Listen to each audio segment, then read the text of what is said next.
Thanks everybody for tuning in to check out our podcast today, Maker Connect.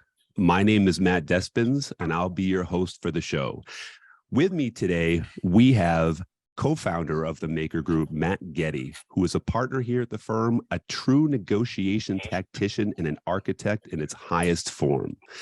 Also joining us today is our guest, Alex Passon.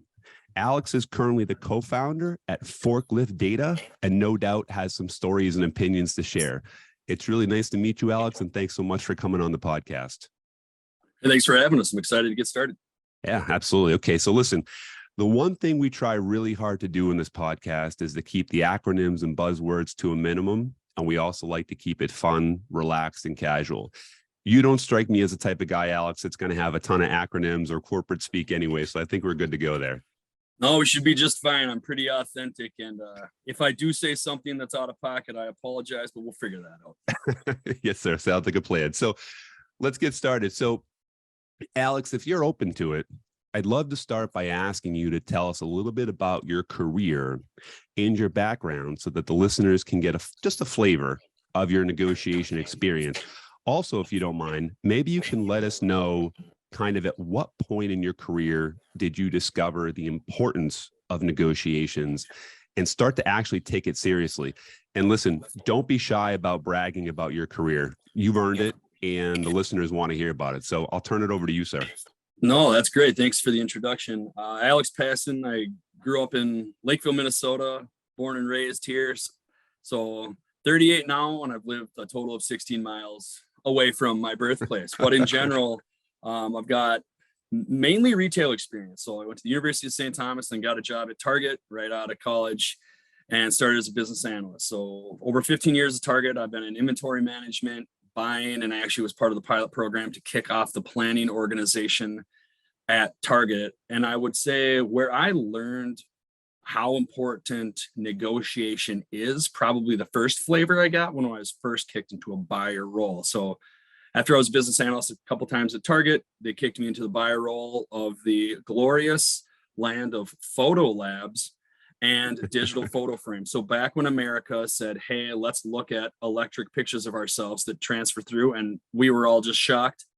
That was my job for a while. So at one point at Target, that was over a $200 million business. Wow. Now it's probably about 2 million in total. That's just nostalgia. People that say, hey, I still like moving pictures, but America has given up on that. So the long and short of that is we were involved in a couple really important negotiations. One, Kodak owned all of the equipment of the photo labs at Target. So we would have to negotiate multi-year leases of the equipment. How did we structure the profitability? How do we structure the labor? That was really kind of eye-opening for me because it wasn't as simple as what I did on digital photo frames, which was typically just bring in a lot of people that can make relatively the identical product. Hey, this one's got a clock. This one's got a calendar. That's cute. Great. They all show electric pictures. Amazing. Let's figure out price and cost. Whereas the photo labs, there was much more structured into variables that I wouldn't even consider, such as who owns the labor, who owns the equipment, how does that all go?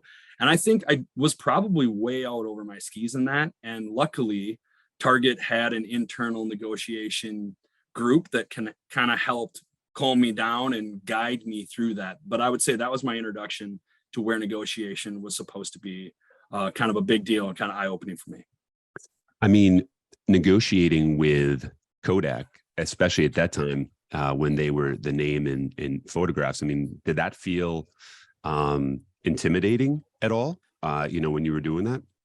Yeah, I'm 25 years old at the time, so I was a tad on the younger side. And I think luckily for the Kodak relationship, it was so ingrained where there was basically two options. You're going with Kodak or you're going with the other player. And because our relationship was so strong and, Target wasn't going to rip up all their stores and be like, all right, we're going to switch out all the photo frames. So it was a little more, how do we make sure that we're strategically aligned and understanding where the market's going? So when I took over, this is when Facebook became huge and 1 billion photos were loaded up into the internet every single day. So printing photos was dying quickly. So the power quickly shifted from Kodak dominating, say, you want my machines, you got to pay for this. And I want a 7-year contract. And we basically are, you're kind of held hostage to that space. But then the power dynamic flipped so dramatically based on America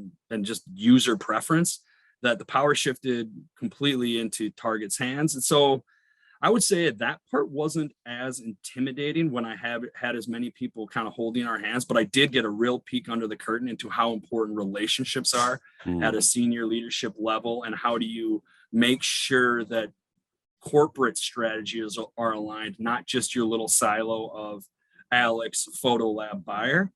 I would say where I was probably also a little more intimidated was when we go to CES down in Las Vegas. And once again, I'm 25 and I'm meeting with like the president of Americas for Sony. And I'm there trying to buy their photo frames. And they're like, what the hell is this guy doing in here? Like they sent a child here. But in general, that was back when we had the full suits. So I kind of, you could pull it off. You pull it off. Yeah, you pull it off. But that's kind of where it was. Okay, cool. You touched on us. First off, we all remember this, right? With a picture, right? Shaking the picture. I mean, where the heck did that go, right?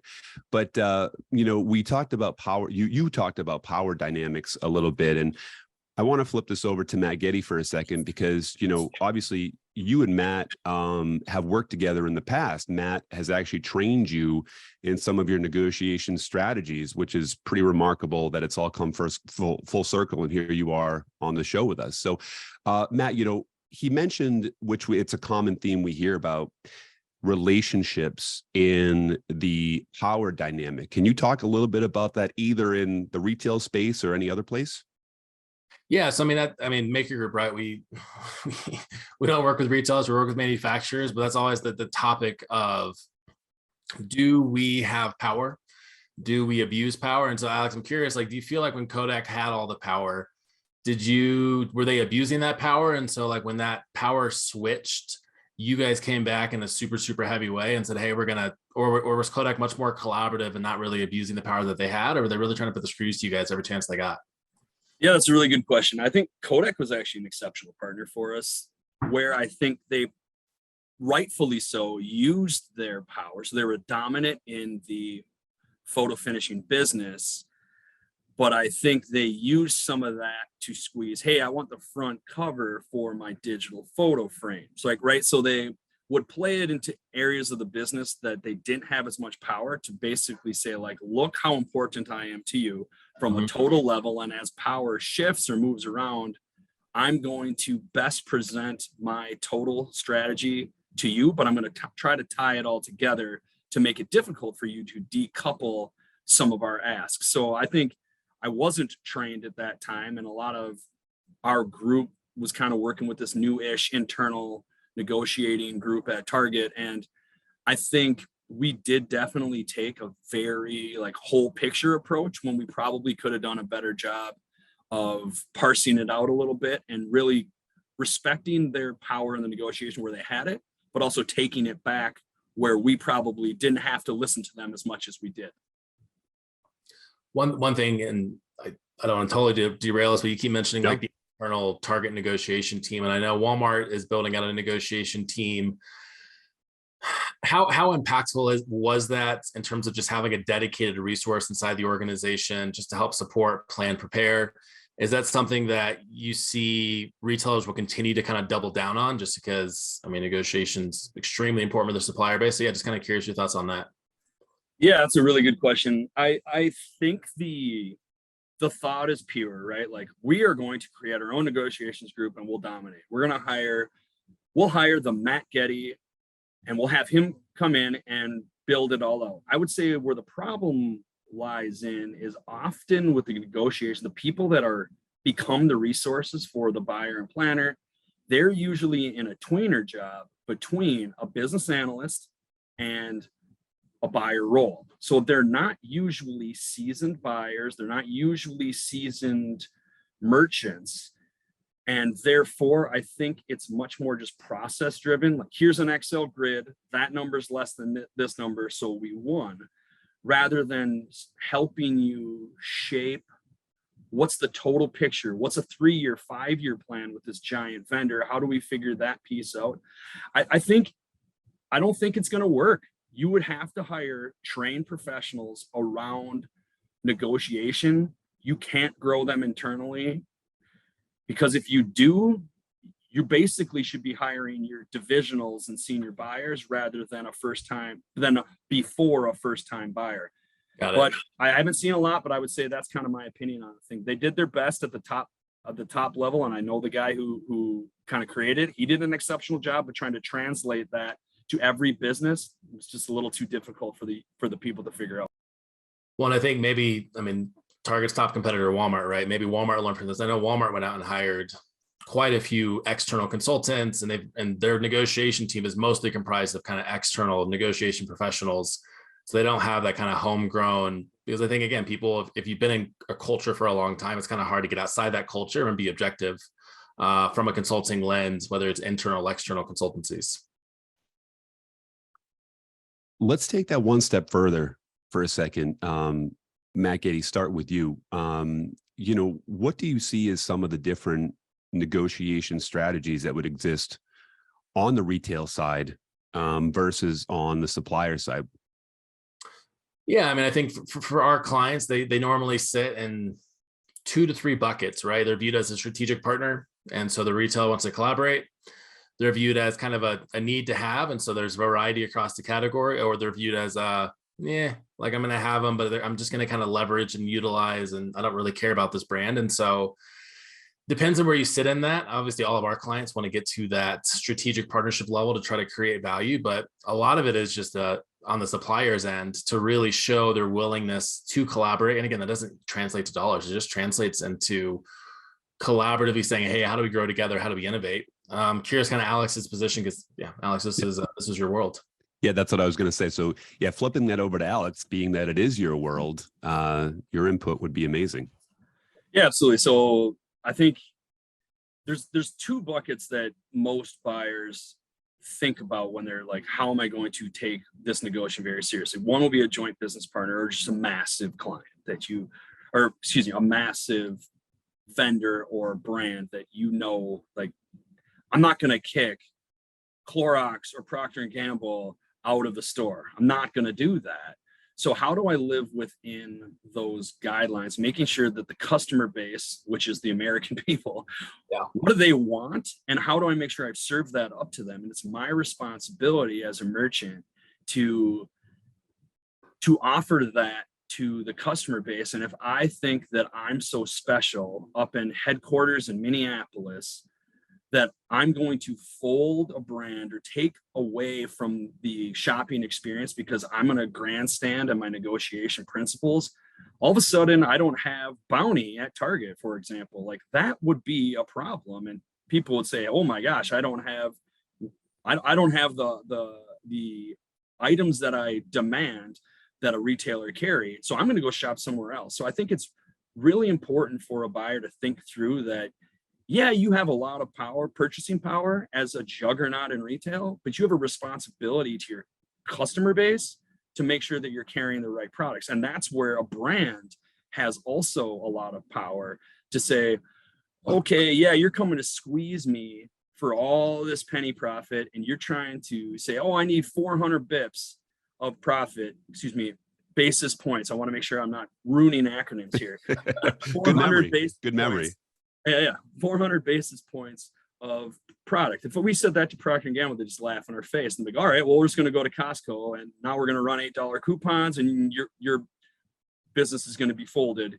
So you got to really be delicate when you're dealing with the brands, and the brands should appreciate they actually have a lot of power when it comes to negotiating with the retailer. Everyone thinks the retailer has it all. And technically, if they wanted to say, you can't come in my store, that is true, but the long play is if your brand commands the attention of the consumer, that retailer had better be listening, or they will get left in the dust when it comes to market share. And when you're looking at market share and your reason, I didn't carry that brand because I didn't like the negotiation, you'll lose your job, and you probably should. Wow, that's truly fascinating. I want to say here too, for the listeners that, you know, my knowledge of negotiations is in an infancy compared to, you know, these two folks here. So I'm getting schooled here at the same time. But what I'm taking away from all this is it sounds like it's a really delicate dance of power where we both need each other, right? Like let's not both do something crazy here. Like let's make this work and collaborate. Is that what I'm hearing? Yeah, that's right. That's something that, you know, Matt taught me a lot in kind of his training. Is like, you're going to have transactional vendors where everyone's got 17 different. I used to be the chips buyer at Target. Best job ever. You sit there and eat chips all day, and it's incredible. It's exactly what you think. It's exactly that awesome. The guy who had the job before me gained 35 pounds and said it was the hardest job he's ever had. But anyway, back to when we're talking about chips. I would go to Expo West, or people would come in to the office and they'd give me their chips or their popcorn, and it would tasted incredible. And they'd say, "What do you think?" I was like, "This is amazing. I love this chip." And they'd say, "Well, okay, so are we going to get placement?" I'd say, no, we're not going to, it's not going to go into any of the stores, even though your costing and your costing is incredible. But the American consumer right now isn't choosing that. And what my job is to bring them what they want, and all chips taste awesome. So imagine that I'm going to have something fried, coated in salt. It's going to taste great. There's got to be a differentiator and a reason to bring you in. And I think when you get on the transactional side of things, people are like, I couldn't have done anything different. And a really small brand, there probably isn't a lot. When you're going to talk to a juggernaut, if you don't have market share and you don't have an infrastructure, a supply chain to support 1,800 stores, et cetera, you're going to be in trouble. So that's another thing that I think retailers think about when you're talking to a brand is, how big are they? How solvent are they? Yeah, they're bringing me all these costing, but do I think they might have to fold in a few months because they don't have the financing behind it? So that's kind of on the transactional side. But once again, Matt taught us when we're getting into things like Procter & Gamble, the last things you want is the nuclear option, where we're dealing with a Procter & Gamble and they're pulling away from a big retailer, or we are pulling away from them. That's not good for either side of the table. So you really have to work hard to understand the total box and what are people trying to accomplish, because I've seen it a lot of times where people have failed saying, I'm smarter, I'm better, I don't like the way they did that, and I'm out of here. And that's, in my opinion, well, learned it from Matt, that's the worst thing you can do. There are times to walk away, that's important, but the nuclear option with a massive brand that America expects, terrible idea. One of the things that I heard from there too, that you just said, was that aside from the focus on maintaining the relationship just for the sake of maintaining it, on the retail side of things, you actually view it as a bit of a responsibility to the American public in this case, right? Like yes, I have to negotiate with you as a supplier and we want this to go well, but I have a responsibility to the people who are walking in my store. Is that right? Yeah, and I would say that's not the approach that every buyer takes. A lot of people get to the buyer land and they get, here's a dinner and you're the smartest person ever. And they're like, oh, I love that. I am awesome. And then they think that they're great.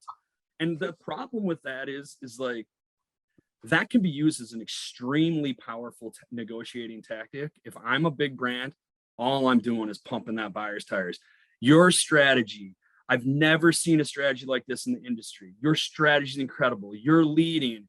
And then buyers like, oh, I'm awesome. No one can touch me. I'm the smartest person ever. I can't wait to tell my boss. This is going to get me promoted. For all the big brands listening out there, pump your buyers' tires, because not all of them care about that, but some of them do. And if you pump their tires and call them the smartest person in the room, they're going to come to you and be like, oh, I know this person likes me a lot. I might give them extra end caps or extra space because they're going to come in here and pump my tires in front of my boss. It's really weird, but you do have in my opinion, is you have a responsibility to your client base, but not everyone takes that. So it wasn't a trained thing, I would say. I think that's part of personal preference. Yeah. Matt, you actually talked about that quite a bit, in the sense of part of a successful negotiation being that you want the other party who has a boss to go back and tell their boss how they won, right? How they accomplish some things. So is this what Alex is talking a bit here about getting that buy-in on the other side so they can go back with a win?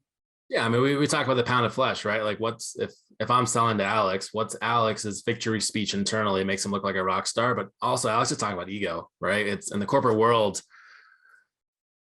There's a lot of egos, right? And the better you can make somebody feel, the more you can drive it in, the more typically successful and the more senior somebody is, the bigger ego that they have that you can feed into. And it's just, I mean, that's where negotiation comes into, just playing into that, understanding the person and really realizing, oh, hey, this person cares about their career. This person doesn't care about what's happening to the end consumer on the shelf. So let me lean into their career in a really heavy way and make them look like a rock star, get them promoted, and I'll go capture that extra 10% of space just because I'm making them feel like they're the best person in the whole room.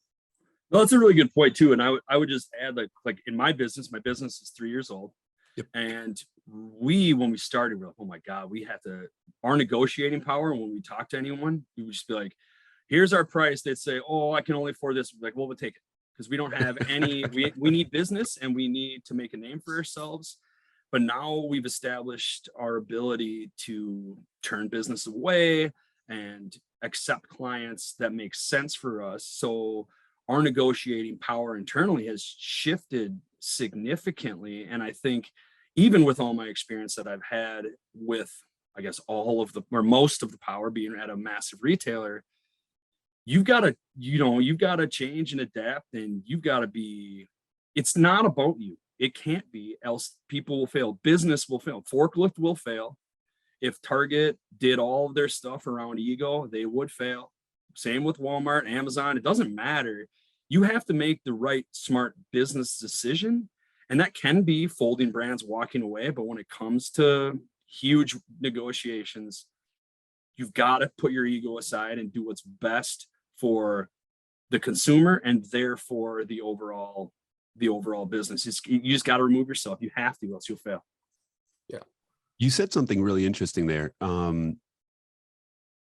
At Forklift Data, you said that you've gotten to the point where you're able to not only focus more on what partner might be aligned with you, but starting to be able to turn away some people that might not fit.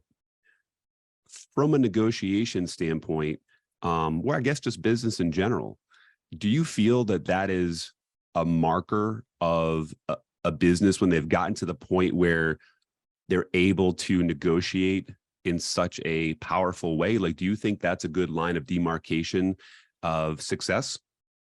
Yeah, I think that's a good point. I think there is a point in your business or startup business that hopefully that you get to a point where your product is in demand without you going and saying like, oh my gosh, I have to show you this and I'm begging for you to buy it. So most of our business comes purely from referrals, where people are like, oh, somebody in the CPG industry said, I have to talk to you because you guys are the best at retail data analytics, mainly focused on supply chain and P&L management, or profit and loss, to avoid that, even though I hope everyone that's listening knows what P&L is. And then the last thing I would say is assortment, total category and assortment analytics is what my business partner, John Dockendorf, and I thrive in. So the three major parts of running a business at a massive retailer, and we've set up tools and resources to be best in class, where we carved out a little niche for ourselves, because there's a ton of rep agencies in Minneapolis selling into Target, but what they mainly focus on is, I have a relationship with the buyer, I can get you a meeting. Yep. Okay, that's cute. I don't do that. My clients are the direct juggernauts that are JBP partners that have 20-person client target teams. And I work with them to make sure that at the highest level, using a lot of the stuff that, Matt trained me in, how do we make sure that we're positioning this giant brand and steering the ship to make sure that the retailer understands what's going on? So yeah, we're at a point where when people come to us, we ask for their needs. Oftentimes they're like, hey, you build me this slick Excel thing? Yeah, I can do that. But the bang for the buck and the interest that John and I have in work, I'd rather work on, yeah, I'll do all the detailed stuff, but I want to work on the really detailed stuff that builds to the strategy, that builds to the negotiation. I want to do that work. I don't want to just build you a ladder for the next 52 weeks, although I'm really good at that too. Well, that's extremely impressive. And you said that you guys have been in business for how long? Did you say 3.5 years? About 3. Yep. It'll be 3 years fully next January. So I guess 2.5. Awesome. Wow. That's really good progress in that amount of time. So I want to ask you a question here, especially since you've been involved in a lot of kind of high level complex negotiations.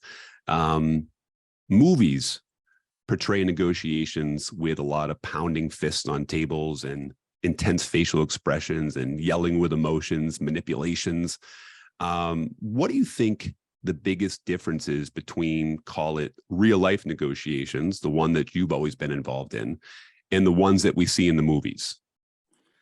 Yeah, I think it's all dramatized. Well, I would say there's a lot of tense and pressure that is real. Like, you're nervous. You got to make this work out. There's, in some cases, hundreds of millions of dollars on the line.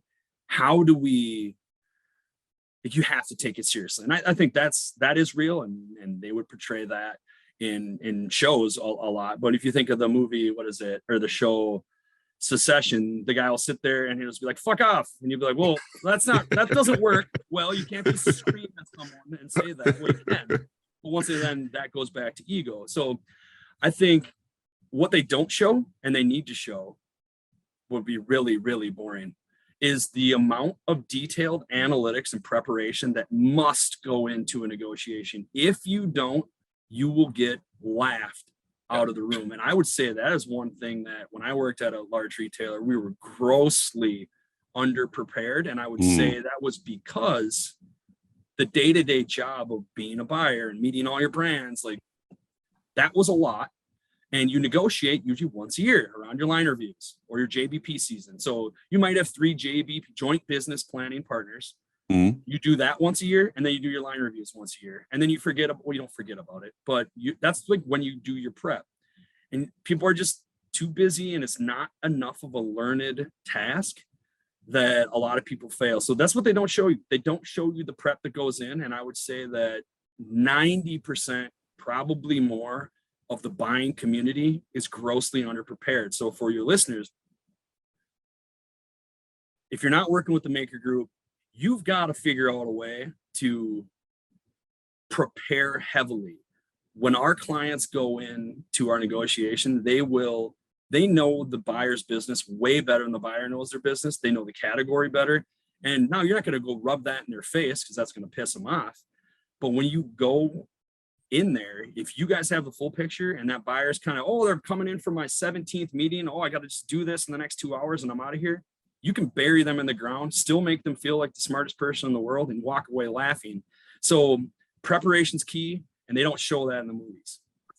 Yeah, and Matt, I want to get your thoughts on that too, but I will say that being newer to the industry in the world of corporate negotiations, when I'm talking with revenue leaders, I'm really shocked at the number of times that these revenue leaders, who are very intelligent, very articulate, they're good people, but they're just kind of winging it, not putting a lot of that preparation into how they're going to do it. And if you had asked me that question a couple of years ago, Colin, I would have thought that exactly what the Maker Group teaches and the tool that we have, Maker Connect, which I'll ask Matt about here in a minute, I would have thought everybody was doing that. And so to hear that there are these companies that are coming in with these multi-million-dollar negotiations without a game plan, without any way to track what's happening, was shocking to me. So, Matt, at the Maker Group, there's a tool, the Maker Connect, which seems like it kind of works with some of the things that Alex is talking about. You want to talk a minute about that? Yeah, I mean, it's basically just it's planning and preparation, right? It's a software that drives the discipline of planning and preparation for manufacturers, and that discipline is lacking. And it's funny. It's I mean, Alex, I'll get back to what I'm going to say, but Alex, in your mind, who is the best manufacturer about planning and preparation and driving category captainship? Procter & Gamble, no one even came a close second. Not even a close second. And so what's funny is that we hear a lot about, oh, like P&G spans so many different categories that they oftentimes are winning in every single category. And it's because they spend the time, it's because they've made the investment into proper planning, preparation, and discipline. And manufacturers, it's like they can't figure it out, but it's right in front of them. It's simple, it's not easy, it takes time, but too oftentimes we're way too reactive. And I mean, that's again why when clients partner with us to help them plan, help them prepare, help them drive a negotiation process and think about how their sales engagement model goes down to the negotiation model. It's a process that we've got to do, that change management, that culture management to get our teams upskilled. But if you want to win, that's how you win. And that's the thing, is it's not rocket science, right? And we can talk about AI, we can talk about all these different things that are going to help you. But at the end of the day, it's just being disciplined. It's being focused, it's being proactive. And so, I mean, again, fortunately, most of these organizations are terrible at it. That's why Alex and I finding some value in us. Yeah. Yeah. But it's shocking that it is not rocket science. It is simple. It is not easy, because it takes change management. It takes proactivity. But again, there's a couple manufacturers out there who just dominate. And the reason they dominate is because they have the discipline, the process, and the structure. And so for clients out there who don't have that, I mean, that's what we do. That's how we partner with our clients. We train their people. We work on change management. We build sales engagement models all the way down to negotiation processes. But it's shocking how there's not a silver bullet. It's just doing something right over and over and over again, and then empowering our people to follow that process to, again, drive that true category captainships. And that's what, I mean, Alex brought that up, where buyers are so overwhelmed.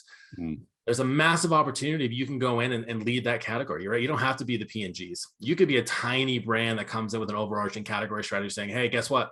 This is what you should be doing. And that buyer is going to appreciate that, because you're helping their job, their life be easier, more simple. But again, most manufacturers miss that.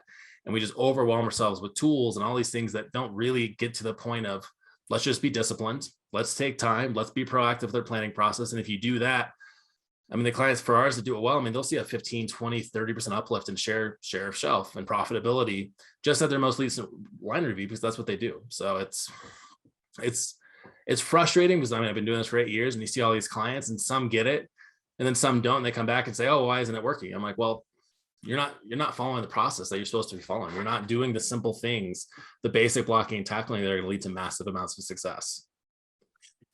Yeah. And, the other thing, when we talk about that pre-planning strategy, the other thing that speaks to me and that I get educated on every day is that, yeah, so if we're teaching one person, call it proper blocking and tackling and preparation to execute. But more importantly, when you have a group trained, imagine if you can take that success of one person and multiply it times 100, right? Or 1,000. And so I think the other big piece of this too, Alex touched on this earlier, is like the group together all being on the same playbook. And if everybody's doing that, and maybe that's what you both are talking about, which is, I'm learning as I go, but Procter & Gamble, it sounds like they've done a really good job of implementing that. So everybody's doing the same thing. Am I understanding correctly? Yeah, from my side, I think that makes sense. And I think what in Forklift's partnership with the Maker Group, what is a little different is you can have experts in negotiating that work at your brand, and that's great. And they might be like, I'm in charge of Kroger and I am amazing. And that might be true, but who's in charge of Target? Who's in charge of Walmart, Amazon? Who's in charge of all these other accounts that you're negotiating with? Now, it doesn't mean you might have experts in all of it, but what you have is you have a differing process if you don't have structure.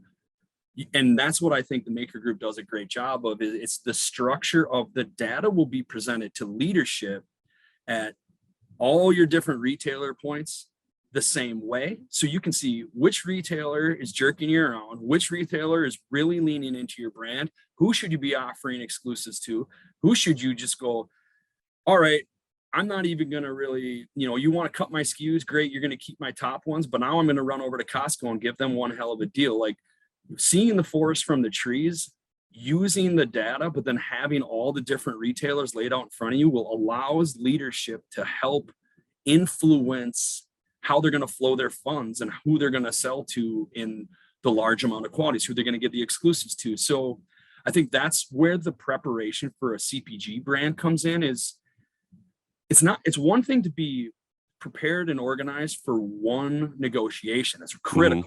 But when you see the forest from the trees, how the hell is my brand going to go across all these retailers, all these grocery stores the right way? Following a process that's consistent will allow leadership to really, make the calls of, we want Costco to win with our brand, or we want Walmart to win or lose. It doesn't matter. Well, it does matter a lot, but that's what the key to having the structure is, to allow the top brass to communicate, where's the whole team going, who should win and who should lose, because you can't just go and be like, everyone grow share and profit everywhere without spending a trade dollar. Like, that's easy to say, but leadership needs to have some accountability in terms of driving that brand. And you're not going to understand it unless you look at the total picture in one spot. And that's what the Maker Group helps with. Yeah, the visibility into being able to see the whole process of negotiations that your team is doing. Again, I've been shocked in the conversations with these revenue leaders who just don't, it's not their fault. I mean, they just don't have the insight to know what's going on.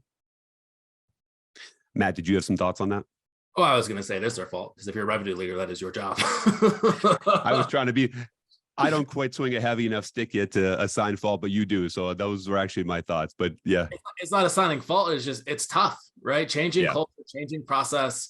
It takes a lot of work, but if you do it and you do it right and you make it simple, I mean, the amount of opportunity that exists for companies that get it right is incredible. And I think, Alex, being at Target now, he works with massive manufacturers leading their data and all and their process and category management. It's just, I'm sure you can attest to that, of the ones that do it right, there's massive opportunities. And the ones that don't, they'll continue to lose. And then they'll look at each other and say, hey, why are we losing? You're not blocking, you're not tackling in the simple ways. Yeah, I would agree. So for all the brands listening, don't just go in and say, here are my new items, take all my innovation, don't remove any of my bad ones, and I can't wait to see you next year. That's a terrible way to go and communicate to a retailer.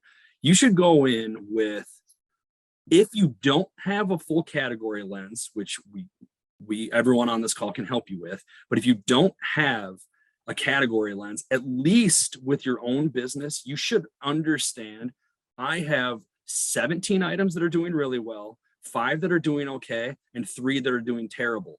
You should start that meeting with, I know my 3 items down here are doing horrible. I'm going to cut them for you. That makes too much sense. Please consider my innovation, because that builds trust and accountability and credibility with a retailer or a grocer to say, this person really gets it. They're not trying to just squeeze every amount of space and dollar from me.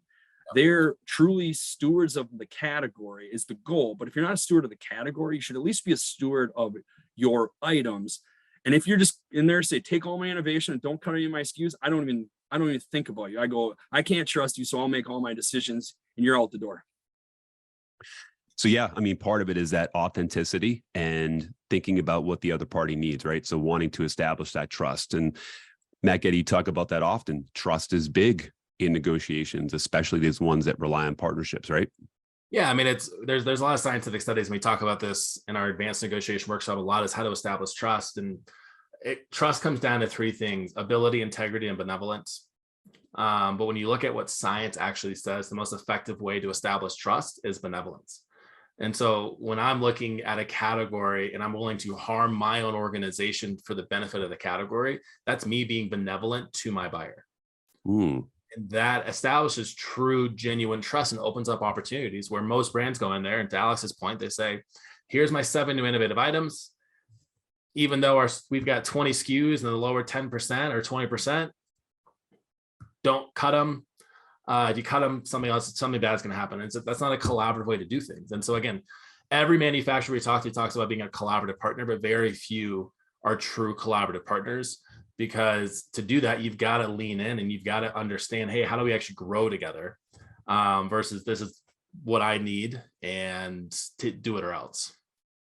Yeah. And also not giving the appearance of, manipulation, right? Like if this product isn't doing well, like, let's put it on the table. Like, let's be genuine and sincere about it. Let's not skirt around the issue. And when you do that, people, I think, generally respond to that in all areas of life. So let's wrap it up here, Alex, with one more question. In your experience, what have you seen people headed into big level negotiations be most fearful of? What are they most worried about? And maybe it's the same item, the biggest area of improvement. So thinking about somebody in one of those big negotiations, what have you seen them be most fearful about, and where can they improve in that? Yeah, the most fearful is to look stupid. I Yeah. think that's by far the number one thing, because a lot of people, like in my experience, a lot of people are sitting around the table and 85% of people in that room aren't going to be able to answer the questions that are asked from the other side, which I struggle with a little bit, because how much of that is general aptitude versus someone being lazy versus the wrong people are in the room. So it's kind of difficult across the board, but I would say in general, a lot of buyers, if they're the ones negotiating, they're the ones that they don't want to feel stupid. And that's, you got to be careful when you're the CPG brand coming in. It's excellent to have all the data, but if you make them look stupid, that's going to kind of put them on their back heels. I mean, it's okay if you guys are over prepared and they're under prepared. That's a good sign for you, but you don't wield that in their face. So I think that's the number one thing, is fear of looking stupid or wrong. So that's the preparation can help you not be wrong. And for all those CPG brands out there listening, it's critical to try to outline what you're going to talk about in the negotiation beforehand. You don't have to give the numbers or like the specific data. And I'm talking about good partners here. It's like, you don't have to, with very transactional ones, you don't have to lay it all out there beforehand, because you don't want to give away too much information. But when it comes to the big brands, when I would work with P&G, Clorox, Georgia Pacific, Frito-Lay, PepsiCo, all those brands, I would make sure that, hey, I'm going to be talking about these variables. You're going to be talking about these variables. Let's make sure we at least have a conversation to understand how's it going to go. Because in that room, if I go, hey, I don't want to pay any of your chargebacks anymore, and I'm not going to pay for your breakage fees, what are your thoughts on that? Now, most people are going to have to go back, ask the finance. They're going to have to go and figure this out, because the decision maker isn't in the room, but you have to have that rapport back and forth with the people to kind of understand what will be discussed, to make sure everyone is on the same table, else you're just going to hurt the other party and you're going to delay the process. You know, it's funny listening to you say that. So before I took this position here, Matt made me go through their LV3 advanced negotiation training workshop. And the things that you're saying are almost identical to that. So, you know, what an incredible student you must have been of that class. I mean, these are literally some of the same concepts. So, you know, Matt, what do you think about all that? Yeah, I mean, it comes down to, we talk a lot about framing, right? Framing of the conversation, preconditioning expectations, discovery before you get to those meetings, to understand, hey, how do I get internal alignment so I can actually make decisions with the buyer and actually collaborate in that moment? And it just, again, it comes down to preparation. I know we sound like a broken record here, but it is simple. Again, it is not easy. It is simple. And if you can do the simple things right, you're going to win. Sounds like a plan. Well, before we close it up here, I'll offer our guest, Alex Passon, just, you know, an additional, you know, any high level overview negotiation piece of advice that you want to pass along to someone listening who maybe call it middle of their career. I mean, what's really something important for them to think about? Check the ego. You gotta. Yeah. I mean, I felt, you know, 25-year-old buyer. Now that's not super uncommon. It was a little faster, but it doesn't matter. It's like, look, you're dealing with professionals on the other side that might have been in their job calling on your giant retailer or grocery store for 30 years. And you've been around the block for 3 years out of college. Check the ego. Listen, I've learned more from, and I probably have better relationships with people outside of where I work, outside of Target. I've made great relationships and partnerships with, and found some mentors through the process of listening to the people that I actually know. And the CPG brands, you know what's going on. The retailer, they're kicking buyers around intentionally every 2-3 years to keep it fresh, new set of eyes. They can't get under your guys' spell. And you guys are the ones that know. So take that position as a steward of the category, a benevolent to the category, like Matt said. Be a teacher to that buyer. They're going to appreciate and respect that way more. And if you're in the middle of your career, listen from the people that do it well. Prepare. Do not be lazy. That's all I got. Love it. Absolutely great advice. Perfect advice. Matt, you want to close us off with anything? No. Again, I say it a lot. Ego is the destruction of value. So check the ego. Well, as always, this was amazing for me to listen and learn. Alex Passon from Forklift Data, thank you so much for joining us today. I really appreciate your level of not only knowledge of the industry, but your humility and lack of ego itself. That doesn't always come through in the corporate world, but that's clear with you. So thank you for that. Thanks for having us, guys. Oh, it's exciting stuff, and I really appreciate the time and what you guys are working on. It's awesome. So if you guys are listening, you got to go talk to these people. They know what's going on.